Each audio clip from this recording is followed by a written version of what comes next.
நிறைய ஃப்ரெஷருக்கு இருக்க பெரிய கேள்வி என்னன்னா, சார் ஃப்ரண்ட் எண்ட் கத்துக்கணுமா? இல்ல பேக் எண்ட் கத்துக்கணுமா? இந்த கொஸ்டின என்கிட்ட யாராவது கேட்டாங்கன்னா, நான் அவங்க கிட்ட ஐடினா என்ன? அப்படின்னு ஒரு கேள்வி கேட்பேன். நீங்க இப்ப யோசிச்சிருப்பீங்க, ஐடினா இன்ஃபர்மேஷன் டெக்னாலஜி தானே? சரி, ஓகே. இன்ஃபர்மேஷன் டெக்னாலஜினா என்ன? அப்படி கேட்டா பாதி பேருக்கு பதிலே தெரியாதுங்க. ஃப்ரண்ட் எண்ட் படிக்கணுமா? இல்ல பேக் எண்ட் படிக்கணுமா? அப்படின்ற கேள்விக்கு தெளிவான பதில் சொல்லணும்னா, முதல்ல உங்களுக்கு ஐடினா என்னன்னு தெரியணுங்க. ஐடினா என்ன? இத உங்களுக்கு புரிய வைக்கணும்னா, நான் உங்களுக்கு ஒரு சின்ன கதை சொல்றேங்க. இப்போ உங்கள ஒரு ஊருக்கு நான் அனுப்புறேங்க. அந்த ஊர்ல நீங்க என்ன செய்றீங்கன்னா, சர்வே எடுக்கணும் எல்லாரையும் போய். இப்போ ஒரு ஃபார்ம் எடுத்துக்கிறீங்க. அந்த ஃபார்ம பேட்ல வச்சு, பேனா வச்சுக்கிட்டு ஒவ்வொருத்தவங்க வீட்லயா போய் சர்வே எடுக்க போறீங்க. இப்போ வீட்டுக்காரர் கதவ தட்டுறீங்க. அவரு வெளிய வராரு. "உங்க பேர் என்ன? சொல்லுங்க" அப்படின்னு கேட்குறீங்க. அவங்க அவங்க பேர் என்னன்னு சொல்றாங்க. அந்த பேருன்றது வேற ஒண்ணும் இல்லங்க, டேட்டா. அதே ஆள்ட்ட நீங்க எந்த ஊர்ன்னு கேட்குறீங்க, அவங்க ஊர சொல்றாங்க. அந்த ஊருன்றது வேற ஒண்ணும் இல்லங்க, அது இன்னொரு டேட்டா.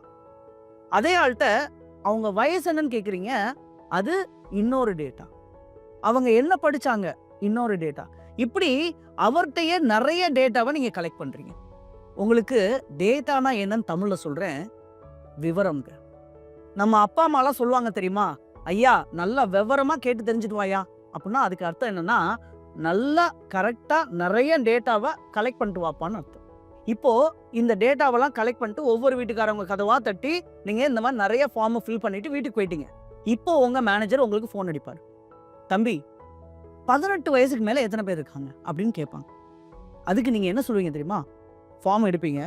1 2 3 4ன்னு எண்ணுவீங்க. இவர் 18 வயசு கீழே இருக்காரு. இங்கிட்டு போட்டு 5 6 7 8ன்னு எண்ணி இப்போ மொத்தம் 120 பேர் 18 வயசுக்கு மேல இருக்காங்கன்றத உங்க மேனேஜருக்கு ஃபோன் அடிச்சு சொல்றீங்க. அதுக்கு உங்க மேனேஜர் என்ன சொல்லுவார் தெரியுமா? தேங்க்யூமா, தேங்க்ஸ் ஃபார் யுவர் இன்ஃபர்மேஷன் அப்படின்னு சொல்லுவார். நல்லா கவனிச்சு பாருங்க. நீங்க டேட்டா தானே கலெக்ட் பண்ணீங்க. அதை அவர்கிட்ட சொன்னோன்னே அதுக்கு அவரு தேங்க்ஸ் ஃபார் இன்ஃபர்மேஷன் சொல்றாரு. அதுக்கு என்ன அர்த்தம்? நல்லா தெரிஞ்சுக்கோங்க. ரொம்ப சிம்பிள். நீங்க டேட்டாவை பூரா கலெக்ட் பண்றீங்க. அந்த டேட்டாவெல்லாம் கலெக்ட் பண்ணிட்டு அந்த டேட்டாவை அடிஷனோ, சப்ராக்ஷனோ, மல்டிப்ளிகேஷனோ, டிவிஷனோ இந்த மாதிரி ஏதோ ஒன்று பண்ணி அவங்க கேட்குற கேள்விக்கு நீங்க பதில இன்ஃபார்ம் பண்ணீங்கன்னா, that is said to be information. நல்லா கவனிங்க. இந்த இன்ஃபர்மேஷனை கொடுத்தது யாருன்னா ஒரு மனிதர். அவர் சர்வே எடுக்க போறாரு. அவர் டேட்டா கலெக்ட் பண்றாரு. அதை வச்சு அவரே இன்ஃபர்மேஷனை கொடுக்குறாரு. ஆனா இன்னைக்கு இருக்கிற டெக்னாலஜில யோசிச்சு பாருங்க. ஒரு டேப்லெட் எடுத்துட்டு போறாங்க சர்வே எடுக்கிறதுக்கு. இப்போ அந்த டேப்லெட்டை ஆப்ன்றதை ஓப்பன் பண்ணோடனே ஒரு ஆப் வருது. இந்த ஆப்ல இவங்க என்ன செய்றாங்க அப்படின்னா, ஒரு ஃபார்ம் இருக்கு. உங்க பேர் என்னன்னு கேட்குறாங்க. அந்த பேர் என்னன்ற டேட்டாவை டைப் பண்றாங்க. உங்க வயசு என்ன, வயசை டைப் பண்றாங்க. இப்படி ஒவ்வொரு டேட்டாவை டைப் பண்ணிட்டு கடைசி சேவ் அப்படின்ற ஒரு பட்டனை தட்டினோடனே இங்க இருக்கிற டேட்டா எல்லாம் போய் ஒரு டேட்டா பேஸ்ல ஸ்டோர் ஆயிருக்கு. இந்த இடத்துல நல்லா கவனிச்சு பாருங்க. அந்த மேனேஜர் இவர்கிட்ட ஃபோன் அடிச்சு எத்தனை பேர் 18 வயசுக்கு மேல இருக்காங்கன்னு கேட்க வேண்டிய அவசியமே இல்லை. அவரு உட்கார்ந்த இடத்துலயே அவர் என்ன செஞ்சிருவார் அப்படின்னா, எத்தனை பேர் 18 வயசுக்கு மேல இருக்காங்கன்ற ஒரு பட்டனை தட்டினா அதுவே ரிப்போர்ட் தந்துடும். இதனால இந்த டேட்டாவை கலெக்ட் பண்றது சாஃப்ட்வேர். ஒரு அப்ளிகேஷன் டேட்டாவை கலெக்ட் பண்ணுது. அந்த அப்ளிகேஷன் இன்ஃபர்மேஷனை கொடுக்குது. சிம்பிளா சொல்லணும்னா, ஒரு மனிதர் டேட்டாவை கலெக்ட் பண்ணி இன்ஃபர்மேஷனை இதுக்கு முன்னாடி கொடுத்தாங்க. இப்போ ஒரு கம்ப்யூட்டர் டெக்னாலஜியோ, இல்லை ஒரு மொபைல் டெக்னாலஜியோ, இல்லை ஒரு வெப் டெக்னாலஜியோ, இதில் ஏதோ ஒரு டெக்னாலஜியை பயன்படுத்தி இந்த டேட்டாவெல்லாம் கலெக்ட் பண்ணி இன்ஃபர்மேஷனை கொடுத்தா அதுக்கு பேர் தான் இன்ஃபர்மேஷன் டெக்னாலஜிங்க. இப்போ உங்களுக்கே ஒரு ஐடியா கிடைச்சிருக்கும். இன்ஃபர்மேஷன் டெக்னாலஜின்றது வேற ஒன்றும் இல்லை, ஒரு அப்ளிகேஷனை உருவாக்குறதுங்க. ஒரு அப்ளிகேஷன் தாங்க. இந்த அப்ளிகேஷனை உருவாக்கணும்னா உங்களுக்கு 2 விஷயம் தேவைப்படுங்க. ஒன்று ஃப்ரண்ட் எண்ட், இன்னொன்று பேக் எண்ட். இப்போ அந்த ஃபார்மை அவர் ஓப்பன் பண்ணுறாரு. அந்த ஃபார்மை பார்க்குறாரு. அவரால் கண்ணில் பார்க்க முடியுது அந்த ஃபார்மை. அதில் அவர் டைப் பண்ணுறாரு. டைப் ஆகுது. அதாவது என்ன செய்கிறாருன்னா, அந்த ஃபார்மை அவரால் பார்க்க முடியுது, அதை ஃபீல் பண்ண முடியுது, எக்ஸ்பீரியன்ஸ் பண்ண முடியுது. அதைத்தான் யூஐ யூஎக்ஸ் அப்படின்னு சொல்லுவாங்க. அப்படின்னா வேற ஒன்றும் இல்லைங்க, அதான் ஃப்ரண்ட் எண்ட். இப்போ இந்த ஃபார்ம்ல அவர் டேட்டாவெல்லாம் கலெக்ட் பண்ணி சேவ்ன்ற பட்டன் அமுக்கினோடனே ஏதோ ஒரு கோடிங் பின்னாடி நடக்குது இல்லையா? அது நடந்து அந்த டேட்டாவெல்லாம் கொண்டு போய் அழகா டேட்டா பேஸில் கொண்டு போய் ஸ்டோர் பண்ணுது. இதைத்தான் என்ன சொல்கிறாங்க அப்படின்னா பேக் எண்ட் அப்படின்னு சொல்கிறாங்க.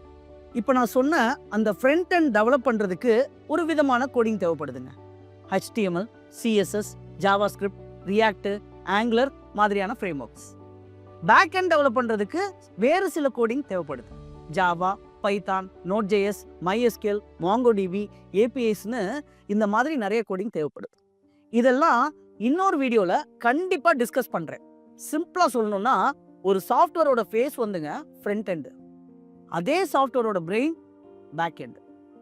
இந்த ரெண்டுக்கும் வேறு வேறு டெவலப்பர்ஸ் தாங்க இருந்தாங்க. கம்பெனிஸும் ஆரம்பத்தில் அப்படி தான் ஹையர் பண்ணாங்க. ஆனால் அந்த காலமெல்லாம் இப்போது மலையேறியே போச்சு. கம்பெனிஸை பொறுத்த வரைக்கும் எப்படி மாறிடுச்சுன்னா, ஃபேஸ் டிசைன் பண்ண ஒருத்தரும் பிரெயினுக்கு இன்னொருத்தரும் எடுத்தா 2 ரிசோர்ஸஸ் 2 சேலரியில் அதுக்கு ஒருத்தரே 2யும் பண்ணால் பெட்டர்னு யோசிச்சாங்க. அந்த ஒருத்தவர் தான் ஃபுல் ஸ்டாக் டெவலப்பர்.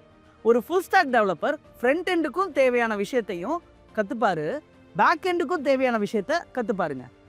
அது போக இந்த ஃப்ரண்ட் எண்டையும் பேக் எண்டையும் எப்படி கனெக்ட் பண்ணுறதையும் கற்றுருப்பார்.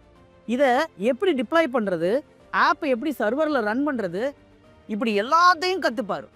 ஒரு ஃபுல் ஸ்டாக் டெவலப்பர் அவரே எண்ட் டு எண்டு ஃபுல் ஆப்பையும் பில்டு பண்ண முடியுங்க. அதுதாங்க இப்போலாம் கம்பெனிஸ் எதிர்பார்க்குறாங்க. இதில் இன்னொரு ப்ளஸ் என்னென்னா, நீங்கள் ஃபுல் ஸ்டாக் படித்தா ஃபுல் ஸ்டாக் டெவலப்பர் ரோலுக்கு அப்ளை பண்ணலாம், ஃப்ரண்ட் எண்ட் ரோலுக்கும் அப்ளை பண்ணலாம், பேக் எண்ட் ரோலுக்கும் அப்ளை பண்ணலாம். ஒரே கல்லுங்க 3 மாங்காய். இப்போ சொல்லுங்கள், ஃப்ரண்ட் எண்ட் படிக்கிறது நல்லதா இல்லை பேக் எண்ட் படிக்கிறது நல்லதா? இல்லைன்னா நான் சொன்ன மாதிரி ஃபுல் ஸ்டாக் படிக்கிறது நல்லதா?